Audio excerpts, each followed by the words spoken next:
Ours is a spiritual solution, our theme for this year. Our speaker this afternoon is a good friend of ours who holds a PhD in psychological studies and education and a master's in psychology, both from Stanford University.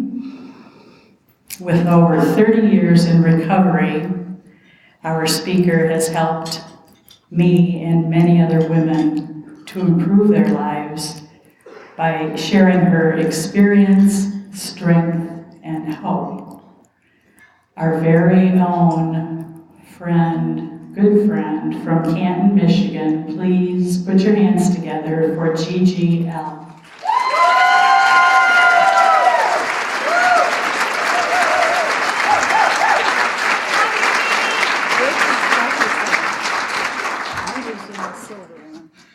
And that's the recording one? He gets all of it. He's watching it. Okay, thanks. Hi, everybody. I'm so glad to be here. And it's amazing how many of you are here that I know and have taught me everything I know about living a spiritual solution to this very sometimes baffling and confusing life, and certainly this disease. So let's give ourselves all a hand for the spiritual force that it's brought us here together. And my name's Gigi, and I'm a recovering alcoholic. And my sobriety date is January 11th, 1986. And by the grace of God.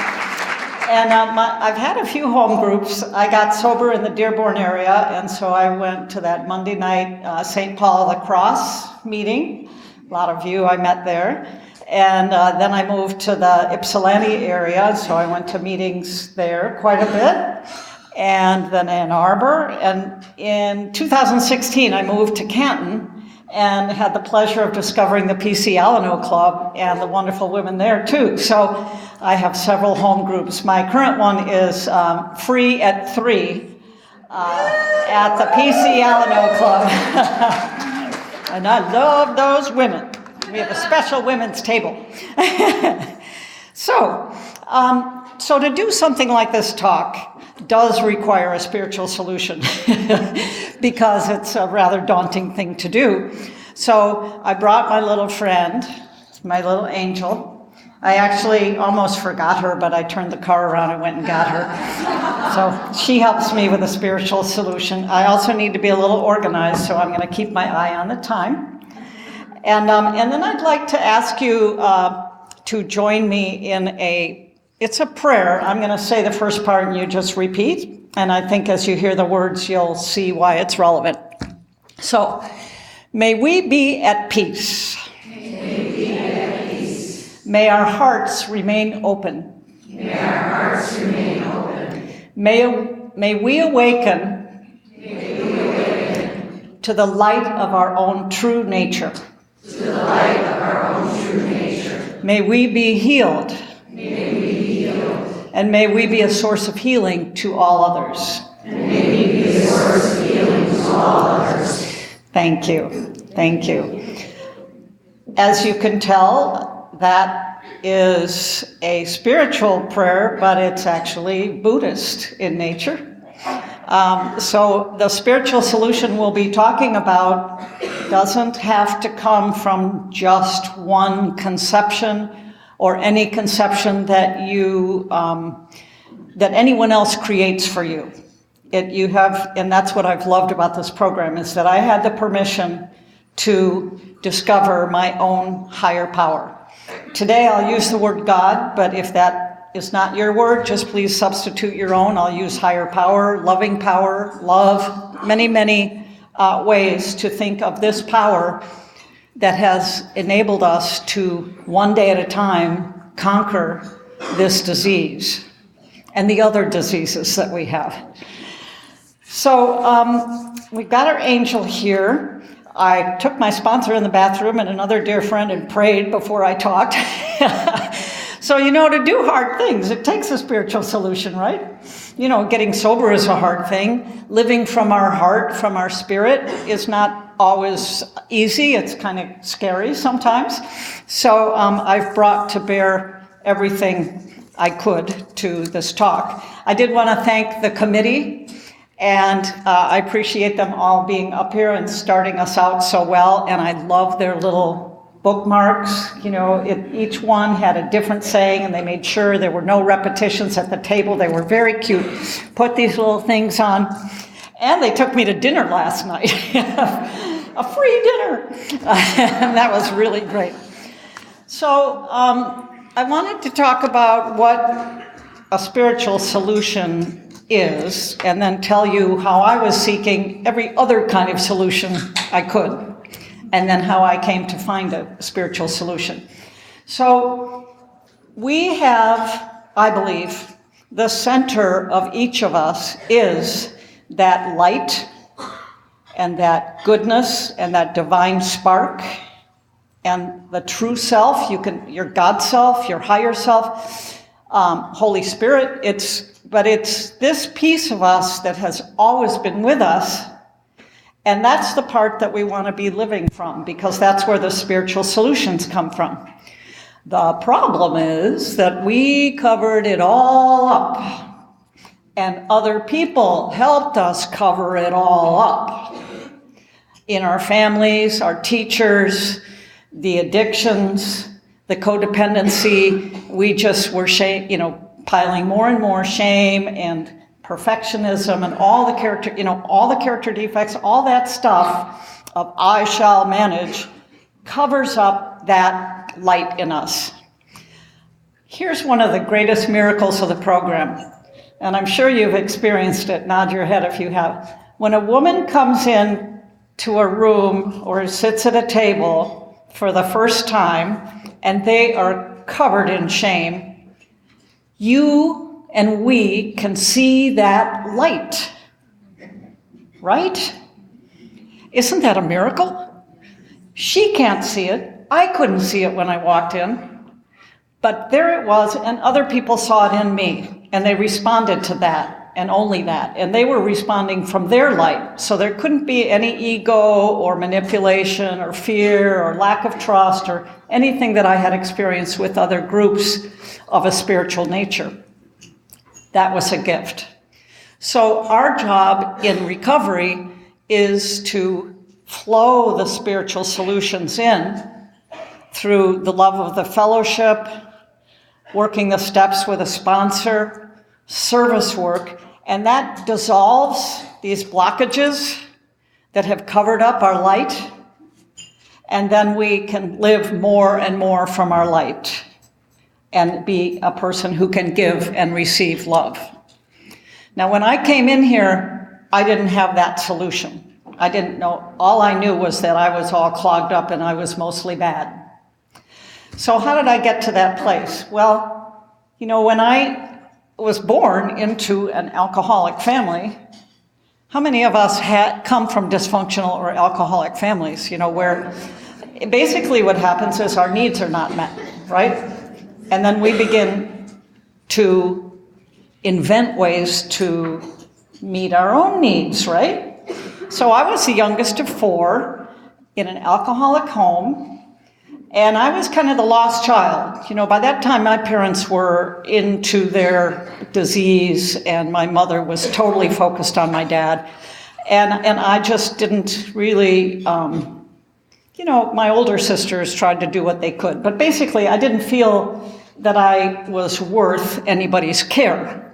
I didn't feel that I could depend on anyone's care. So that made it pretty hard to turn to any kind of a spiritual solution, because I didn't trust that anything could be a solution for me in terms of my deep insecurity. When your parents are throwing things and yelling, it's like, oh, the world is not a safe place to be, and I better figure out how to make it a safe place. So I was the youngest of 4. None of the other kids got good grades, so guess who got good grades? Guess who ended up with 1 million degrees? That I was seeking anything to help me feel more secure. to help me feel worthwhile, to give me what later I learned was kind of a false sense of lovability, of worth. But I had to do something because I just had to manufacture something myself to keep myself going. And so getting good grades was the first one, and that was really helpful because nobody else in my family was doing that. The other thing that worked until I got to be about 13. Then I discovered boys. And in my alcoholic home, my mother would get drunk and say, I would tear off my right arm for your father. I love him so much. And yet we would witness her being depressed in her bedroom, waiting for him to come home from the bar. But that coupled with all those love songs of the 60s, and the movies, and I was convinced that if I could just fall in love the right way with the right person, I would be happy. And as soon as I found that romantic little attraction, with boys, that became my fix. My grades actually went down for a while. But, so in high school, when I finally got to high school, I wasn't drinking much, really. A few episodes, but the one time I did get drunk, I so wanted to be popular because I thought, not only boys, but being popular was going to be my salvation.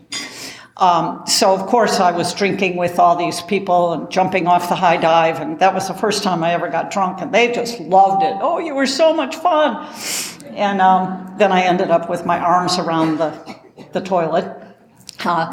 So, part of my story is I could never drink enough to really dull the pain because I would get sick to my stomach. But I discovered other ways. So, it was trying to create that security for myself in all the wrong places, right? Looking for love in all the wrong places. So I get to college, and I think, well, maybe there is a spiritual solution. Part of me, 'cause I think many of us do have a deep down yearning for something. So I tried to become a Christian, but I really couldn't buy it. I went to the camps, I went to the prayer groups, but it meant that I was going to have to give up all that exploration of sex and romance and, all the things that felt so sinful. And so I really couldn't buy it at that point. Then I tried, in college, I tried joining Campus Crusade for Christ. And that I didn't, I think my disease and my resistance was just louder than hearing anything they were saying. And so I labeled it, just like we do before we get to these rooms, we label AA, as a cult and da-da-da-da-da.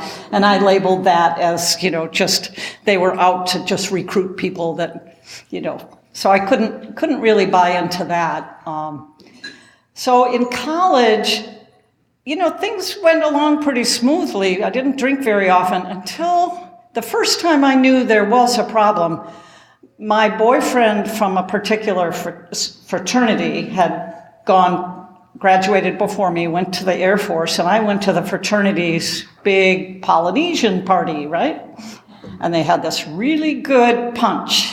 And I drank the punch, and drank the punch, and drank the punch. Got sick, drank the punch, and went to a hotel with one of his fraternity brothers. Okay? Oh, that was like the first time that was really an awful thing to do. What the hell? It didn't really get my attention because I didn't do anything like that again for quite a while. But I finished college and I got a teaching degree, and I got a teaching job in a nice middle school.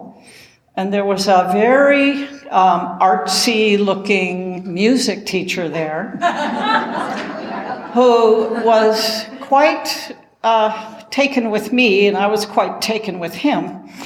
And so we, God, we declared our love for one another in December or January, and we got married in July.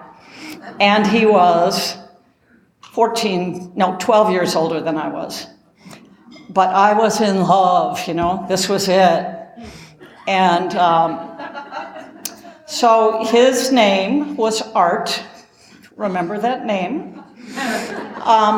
And, I was still pretty straight. But after a while, I found out that he wasn't so straight. As a matter of fact, it turned out later, I learned that he was gay. And a lot of things happened also in that marriage. I became a stepmother to his 2 kids. I knew they existed, but I was not equipped at 24 to become a stepmother.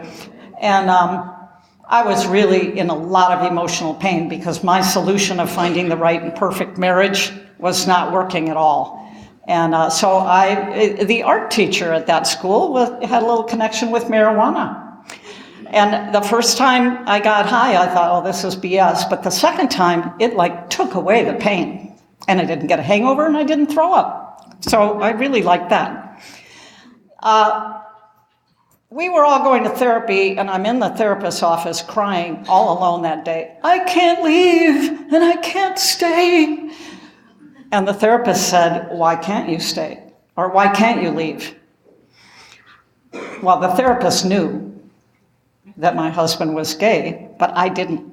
And that was all I needed. I went home and packed my bags and left. And then I went to my cousin's home, and he dealt marijuana. So that was my ultimate solution, right? For all the disappointment and crashing and burning and not being the perfect stepmother and not being able to be happy in that marriage. I just numbed out the pain with the marijuana. And it really worked well for me. That kind of continued. I did divorce that husband. I had a wild summer of sexual promiscuity, the freedom, and because I'd been pretty straight in high school and college. And so I was, drinking and getting high and so on. And at the end of the summer, I met this man walking along who looked me up and down. And he was 17 years older than I was. And we kind of got it on, and he worked for IBM, and he was going to get this international assignment. So I met him in August, and in January, we went down to the Justice of the Peace and got married so that I could travel with him, and he would have better IBM benefits, and I would be a kept woman. And we were in love, but we weren't ready to have a traditional marriage. So we thought, we'll just get married on paper. We can dissolve it at any time. This is 70s. We were terminally cool. So, I traveled with him, and guess what his name was? Art. Okay, so that was my second husband. And we traveled around, and, there were a couple of episodes.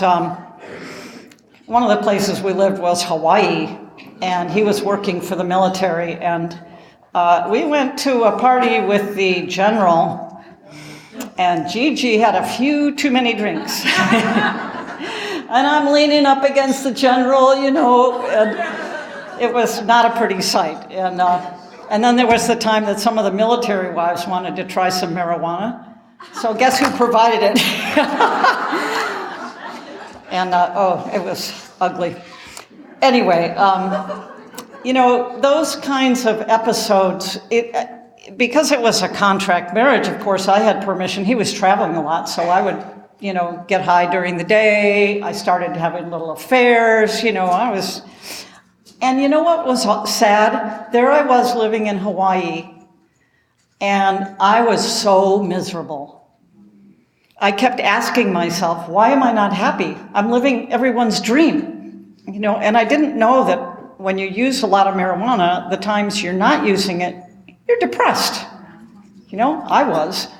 And plus I was sleeping, I was living a seedy life, really. So I leave art, number 2, get a divorce, and meet this nice guy named William. And I didn't marry him, but I lived with him for a couple of years. He was only 8 years older than I was. Again, met him in the spring, moved in with him in the fall. He knew about, going to graduate school and so on, and so he sort of coached me on how to apply to grad school and to go. And he was the one that had been in California at Stanford, so I'm just following the guy, right? And I apply to Stanford, and lo and behold, I get in, and he and I go to California. And he was pretty straight, so I was, in California. I didn't have any access to any drugs or alcohol, and I was getting a little bored, And so one day I go to a bar to watch a horse race, and I meet this, by the way, Bill, middle name, Arthur. So I go to this bar in Palo Alto to watch this horse race, and I meet this guy, and he's 14 years older than I am, and he's Jack, and I don't marry him either, but within a few months we move in together, and the rest of the 4 years of grad school, I'm at the Cheers bar, the bar every night with Jack, and I could drink about 6 or 7 beers, and that's it. But then we've grew our own marijuana. I had it at home. And why did I need to anesthetize myself? There I was at Stanford with all those smart people. And, I had been hanging my self-esteem on getting good grades and degrees, and part of me thought, oh, you're going to crash and burn. You're not smart enough to be here. So, the romance and the sex and the drugs and the alcohol, that just, quashed the anxiety, even though I still felt crummy about myself. So, coming to the end of grad school, finishing up, ready to find the one, okay? Because I'm thinking, I'm not going to marry this guy. So, his name, Jack, middle name, Arthur Bogan. So, I didn't marry those two, but close. So all of a sudden, the end of grad school, this guy comes in to do consulting, and he is only 2 years older than I am. His name is not Art. We did fall in love fast. He did move. He moved to California for the summer, and then we came back to Michigan. Okay, his name was not Art. Fell in love in March, got married in November. The perfect solution, right? The guy was a counselor. He wasn't way older than I was. He had his shit together. This time, I had to have gotten it right. Well, within 9 months of marrying him, conveniently, he traveled for his work. Within 9 months of marrying him, I went to a bar, got drunk, picked up a guy, went home with him, found marijuana, and all of a sudden I had my supply again. And then I looked at myself and I said, what the f*** is wrong with me? But I didn't stop it. I continued in that kind of behavior for a year or two, always when he was out of town. One day I tried a spiritual solution. The gal who did my nails, she said, oh, come to my church. We could, So I went to the church, and when they asked, who wants to be saved? I ran up to the front and made my commitment. And felt so much relief. I went home, flushed all the marijuana down the toilet. Next week, I was at it again. And I did not know what was wrong. I went to a psychologist. I figured I could use a little help, but I didn't tell him the whole truth. And one day, after a session with him, my husband was in town, and I went to a bar in Ann Arbor around 3 or 4 in the afternoon, and the pain was just too much. And I was going to sit in that bar and drink and maybe pick someone up if I was lucky, and kill all the pain. And it didn't matter that my husband was at home waiting for me. So I did that. I went to the bar, flirted with the guy, We went and got drugs, called my husband. I'm out with my students. Don't worry. Don't stay up for me. Go to the guy's house, sleep with him at 2 a.m, driving home, after that, telling all kinds of lies to my husband. So the next day, I think, okay, I better get a new therapist. So I got a new therapist, and thank God he knew something about alcoholism. And he said, given that your family does, a family disease and so on, you're in the early stages of alcoholism. And I said, well, how could that be? I smoke marijuana. And he was really good with me. He said, well, try controlled drinking for a while if you don't believe you have a problem. So his challenge was have 2 drinks, no more, no less. So over 6 months, I proved it to myself. When I had 2 drinks, sometimes I was a normal drinker, social drinker. 2 drinks, find the man, find the drugs.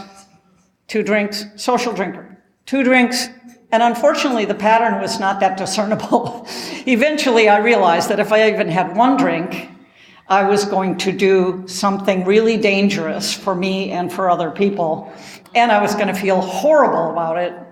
And so I had that little bit of willingness, and that's when, my husband at the time knew about alcoholism. He was going to Al-Anon, and I was in denial. I don't have a problem. And he said, well, why don't you go to Brighton Hospital and have an evaluation? I don't need an evaluation. I'll go there and get an evaluation, and you'll see.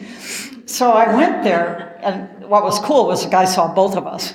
First thing the guy did was look at my husband and say, you have a real problem with control, which I really loved. Because he would call me at 9:30 when he was traveling, and then I would go out afterwards. So obviously he had a problem with control. He knew something was wrong with me. And then he looked at me and he said, the therapist did, he said, you have a fatal disease. It will only get worse. And if you're lucky, you're going to stop now. And having an official person like that tell me that, I actually kind of heard it. And shortly thereafter, I went to my first meeting, and in those days, in '86, it was, old guys, smoke.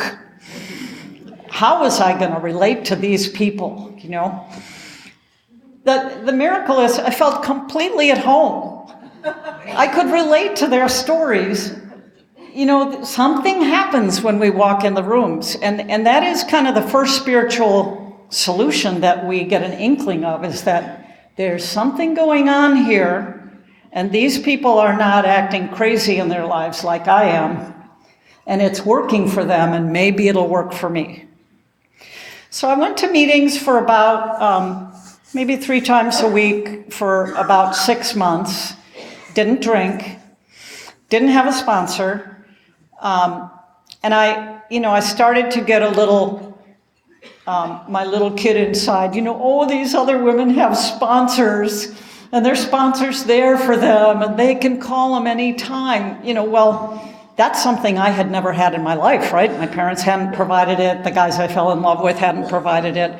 But these people were saying that initially their sponsors, I heard this at a meeting, it's not mine alone, their sponsor fanned the flame of God in them. Isn't that beautiful?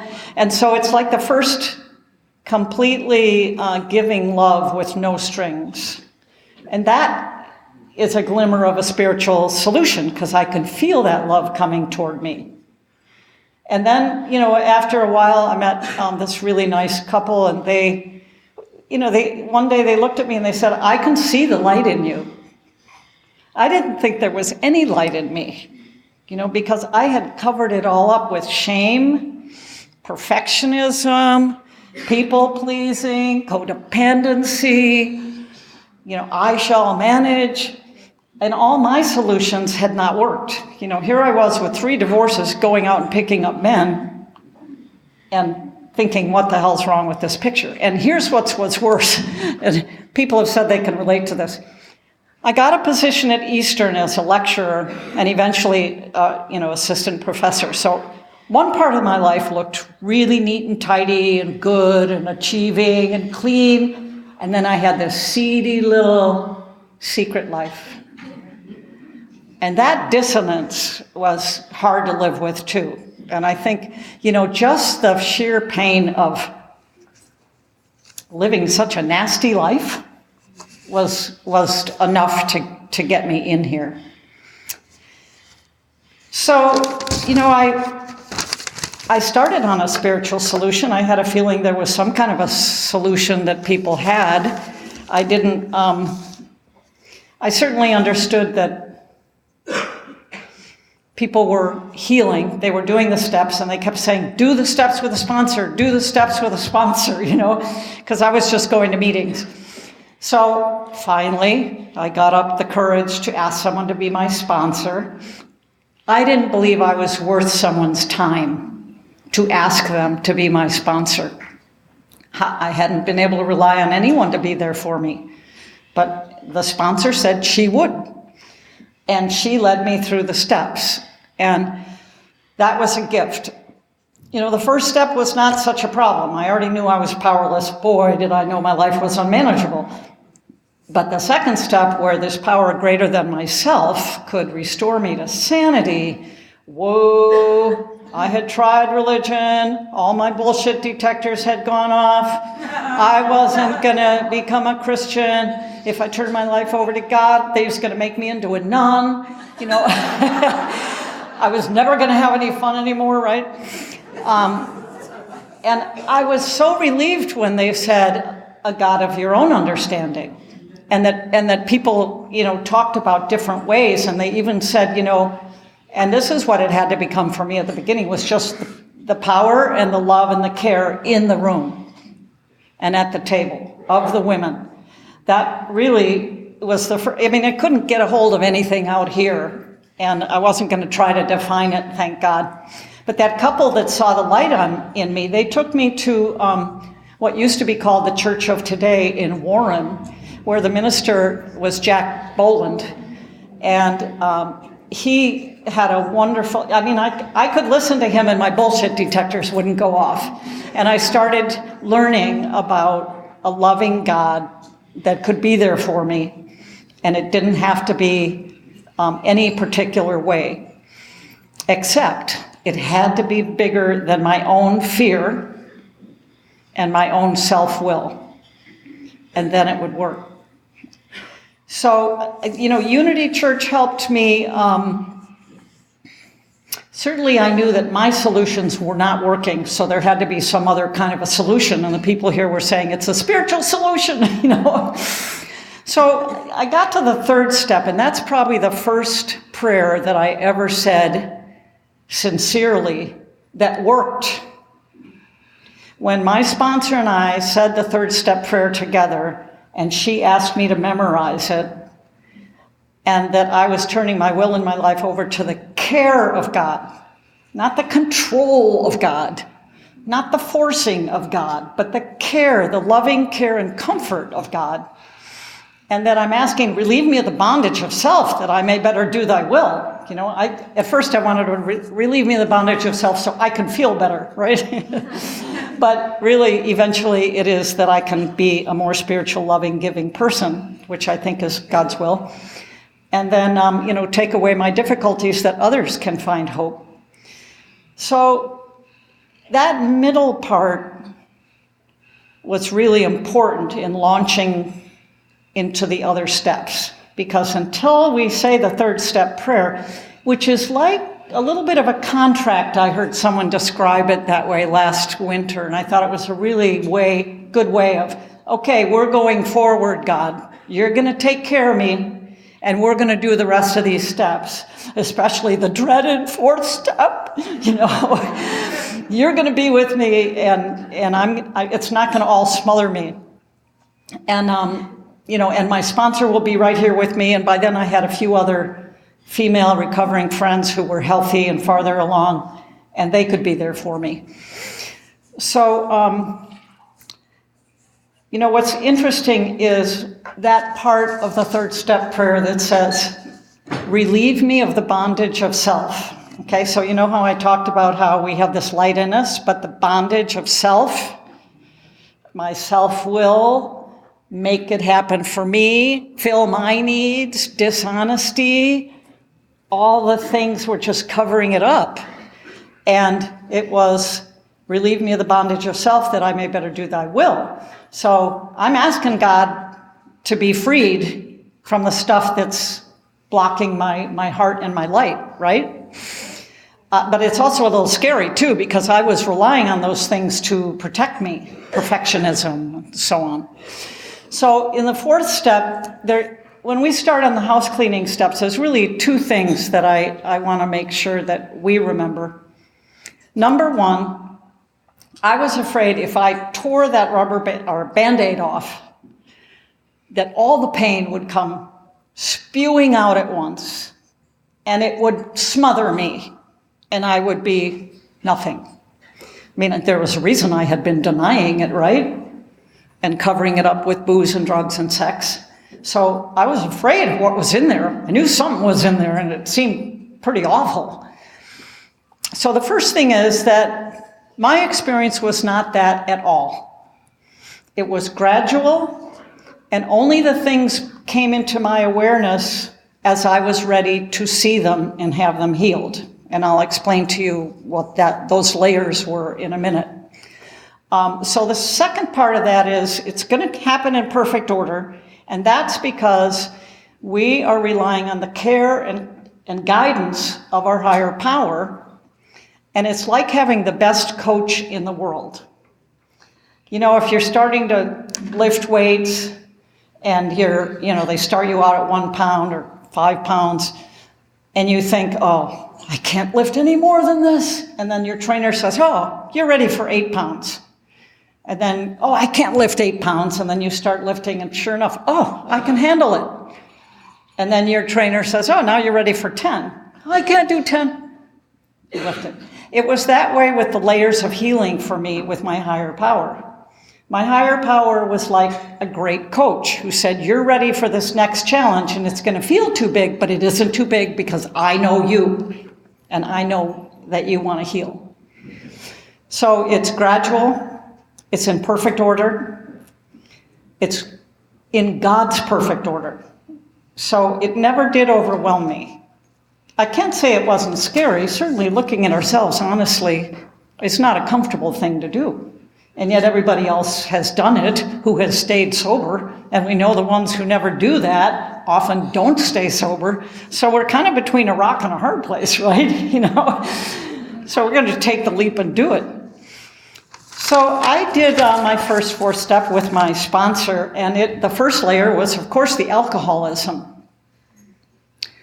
And, I counted how many men I had slept with, and I told her that, and she didn't faint. And as I told my little secrets to her, she revealed a few of her own, and she loved me regardless. It was the first time in my life I didn't feel like I had to pretend to be who that person wanted me to be. What a relief. She loved me even in spite of all the shit that I'd piled into my life. The other thing, when I did the 5th step and we started teasing out the character defects, I saw that I did have pride. I did not trust God to take care of me yet. I was going to try. The first thing I realized, I had such low self-worth. My talk to myself was so negative and punishing. I didn't think I had any worth at all. And after that 5th step, I actually bought one of those self-esteem tapes, that self-hypnosis. People love me. I'm likable, and I listen to it at night just to reprogram, because, by the grace of God, I got this big idea at that point that if I was going to continue clinging to negative, self-defeating thinking, it was going to be hard to grow. I could still do it as long as I tried, but it meant that I was going to have to start pitching out some of those old thinking habits. And so that's the spiritual solution. As I started getting honest, that light, the loving care and healing light started coming through me, and it started dissolving the pride that was blocking. Well, maybe there is a higher power that really can help me, and I think I'm going to give it a try, and I think it can help me stop being this way. So, that's cleaning out that hopelessness. And then my sponsor said something to me. She said, "Your worth is established by God. You are lovable and perfect exactly as you are. And this stuff that you've been doing and believing about yourself is absolutely not true."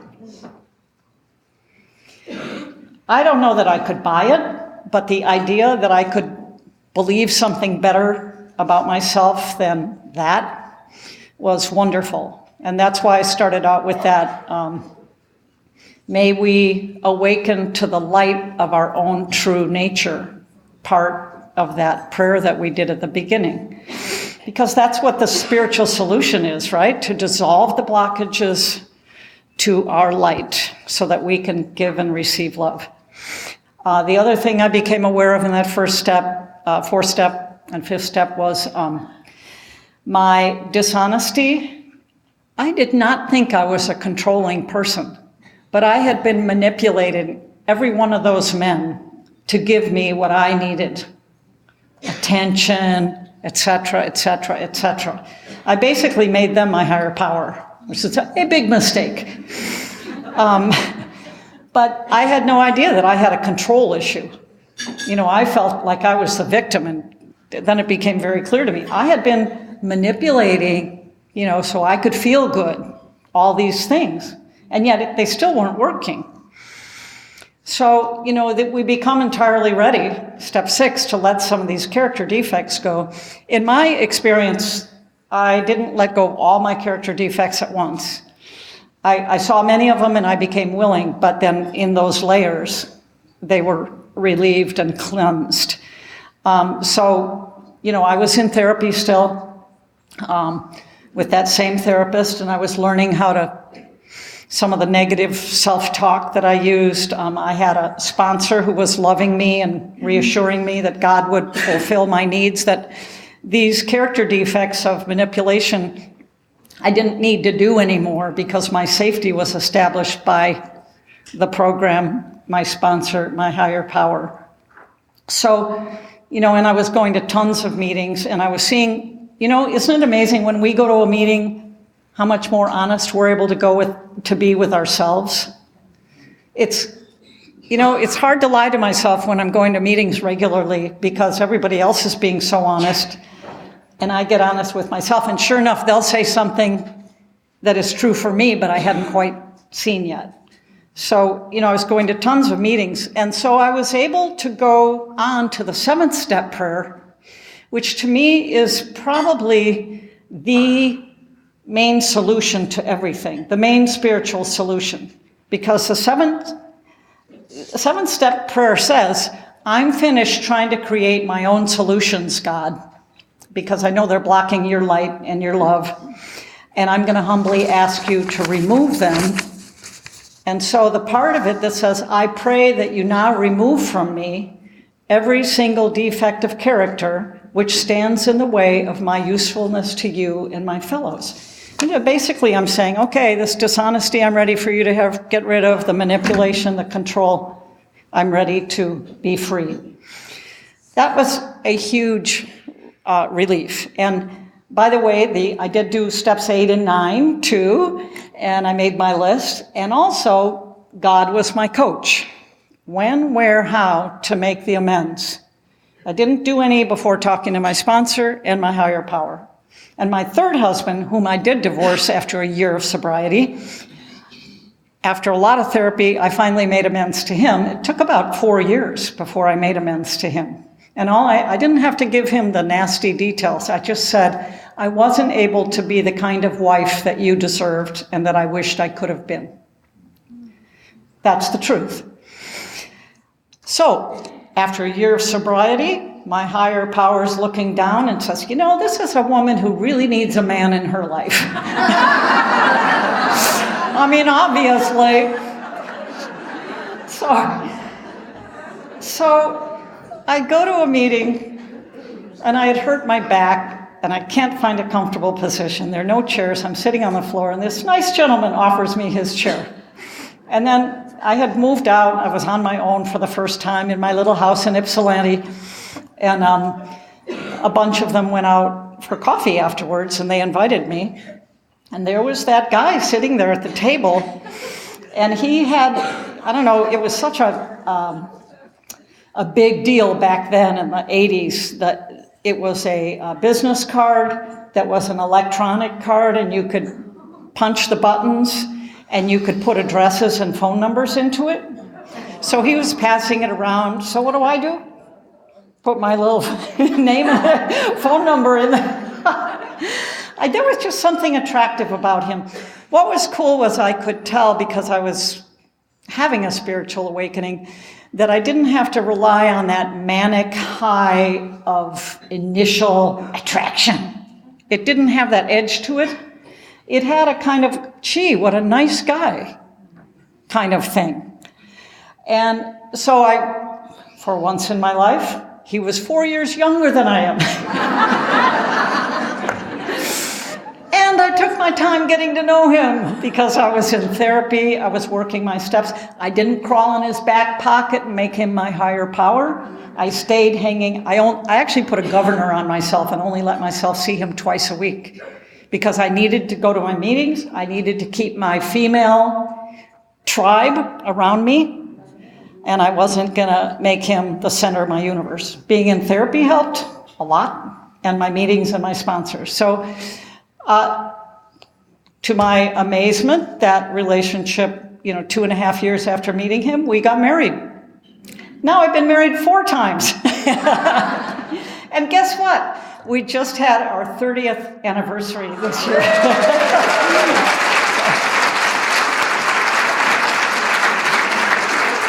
Yeah. And I wonder if God was looking down and saying, let's put something real stable in her life so she can do the rest of the work, because there's a lot more work. So let me tell you about the second layer that came up. Okay, I finished the steps, the 10th and 11th and 12th, and then I got, another thing came up. I couldn't believe that this man was going to turn out to be a healthy choice for me because I had crashed and burned so many times. And I was in therapy, and we started delving into my dysfunctional family and what adult children of alcoholics are like. And I read, I went to an ACOA meeting and read the list of the characteristics. It's like, yup. And I had no confidence at all that I could be healthy in that relationship. I didn't have a good track record. So that second layer was about all of this. Really, it was about the fierce self-sufficiency. I have to control things so I can feel safe. And I'm going to manage it my own way. And so, I don't know if analysis paralysis, the debating society, I was used to using my head to solve all these problems. Didn't it do a great job of solving problems? It told me to drink, to get numb, It was not a helpful tool. As a matter of fact, early on they say, don't drink, don't think, and go to meetings. So I didn't really trust anything in my head or my old patterns to help me be successful in a relationship. But I knew that a lot of the problems were grounded in those years in my alcoholic family. So I did work through with the ACOA and the therapy, a lot of my codependence, people-pleasing, perfectionism. You should have seen me at my job at Eastern. That's why I had to use also before I got sober. I had gotten that job, and here I was this, big fish from Stanford and I was supposed to, we got this grant and I was supposed to be responsible for it. And here I'm drinking more and more and sleeping around more and more and having more and more responsibility at work and trying to look better and better. And it was really just a bundle of nerves. And I still had that stress when I did my second layer of 4th, 5th, 6th, 7th of house cleaning, because I didn't, it was just another opportunity. Relieve me of the bondage of self, that I may better do thy will. So that was a lot of ego deflation at that stage. But I had no idea there was another layer. And I'm looking at my sponsor, and we're out at her cottage. And the night before that, I had seen a show on TV about date rape. And I was just clinically watching it. And we're out at her place the next day, and I said, I saw this thing on date rape last night, and I'm so glad nothing like that ever happened to me. And then all of a sudden, my body just went 10 stories down in the elevator. And I thought, oh, shit. Something happened. And so the next day, I called up a therapist who specialized in sexual trauma. I didn't know what had happened, but boy, I wasn't going to go there alone. I wanted an expert. And so I joined her sexual healing group. And what she helped me with was that I didn't have to uncover every little incident or discover when and exactly how and who. What I needed to do was get in touch with the feelings of powerlessness, of victimhood, the feelings around it, and heal the feelings, because I never felt safe in life. No wonder I was pedaling so hard to try to look good and get good grades, So I did remember this poem popped out, waking up one morning, and my dad woke me up early, and his hand was on my breast. I thought, well, that's a little weird.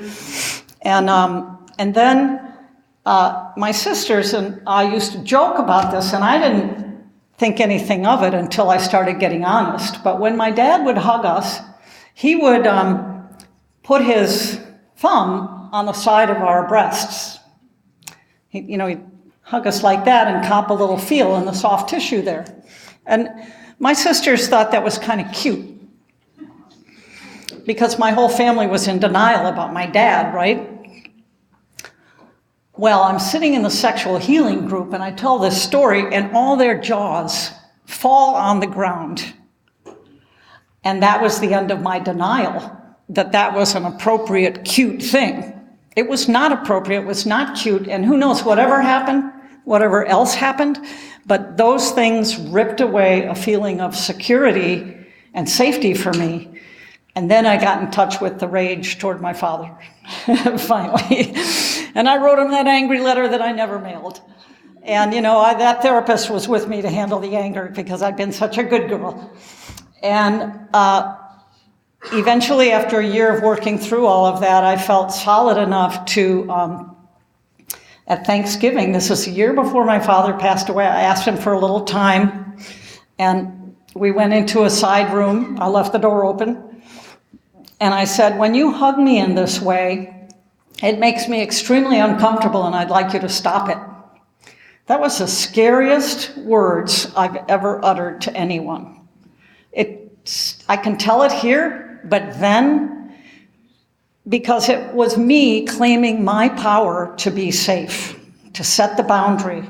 And it didn't mean that I had to go everywhere where my boundaries had been, trounced on. It meant that one person who had first made me feel so victimized was no longer able to do that to me. That was a huge, huge step. And that was a spiritual solution. Where did that courage come from? Where did that therapist come from?